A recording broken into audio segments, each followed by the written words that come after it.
Quelle est la réglementation au niveau des remorques pour pouvoir les aménager en magasin et en conformité? C'est ce qu'on voit tout de suite dans cette vidéo.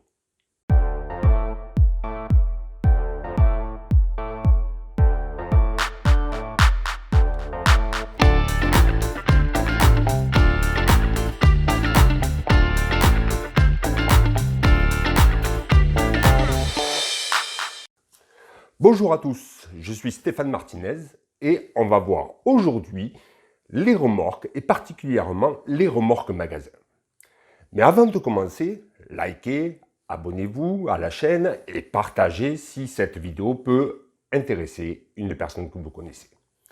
J'ai mis dans la description un lien qui vous permet de vous procurer un livre que j'ai écrit et qui reprend en détail l'ensemble des points pour homologuer une remorque magasin. Alors, en fonction du PTAC de la remorque, un certificat d'immatriculation, une plaque d'immatriculation et éventuellement une assurance propre à la remorque seront obligatoires. En effet, si le PTAC de la remorque spécialisée est supérieur à 500 kg, celle-ci devra être immatriculée et être équipée de sa propre plaque d'immatriculation.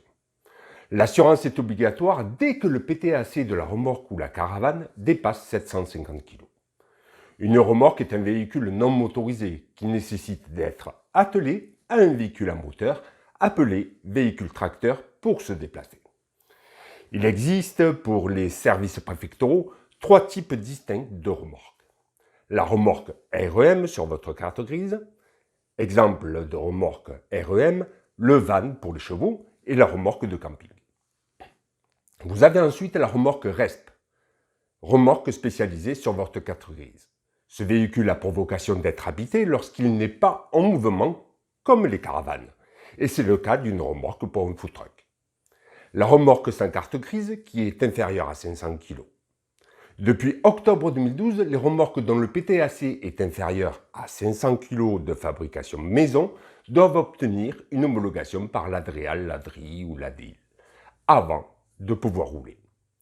Pour pouvoir circuler sur la route, certaines conditions sont nécessaires. En ce qui concerne l'aménagement d'une remorque en magasin. L'aménagement d'une remorque en magasin doit respecter les mêmes règles que pour un camion magasin. Et le dossier sera le même. Porte, baies et vitrage, aménagement intérieur, gaz, électricité, etc. Mais avant de se lancer, il est important de connaître la nature du dossier à constituer. Simplement parce que certains points seront à contrôler au fur et à mesure de l'avancée de votre aménagement. Alors, pour cela, j'ai repris l'ensemble sur un livre que vous pouvez vous procurer en suivant le lien qui est dans la description de cette vidéo. Laissez-moi des commentaires, posez-moi des questions et je ferai une vidéo pour y répondre. Likez, abonnez-vous et on se retrouve pour une prochaine vidéo. Ciao, ciao.